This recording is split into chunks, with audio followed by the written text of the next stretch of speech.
Межправительственное соглашение предусматривает финансовую помощь из американского бюджета на реализацию программы эффективного управления в Армении. Армянский Кабмин 5 сентября 2019 года одобрил к подписанию поправку, согласно которой объем поддержки вырастет на $4,8 миллиона.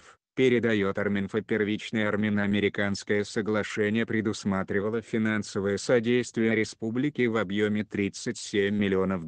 Документ был подписан еще в 2013 году, но с тех пор был проведен ряд переговоров. На сегодняшний день принимается уже 8-я поправка. Дополнительные средства, как сообщил министр экономики Армении Тигран Хачатрян, пойдут на развитие инфраструктуры различных регионов, включая сельские, а также на поддержку частного предпринимательства.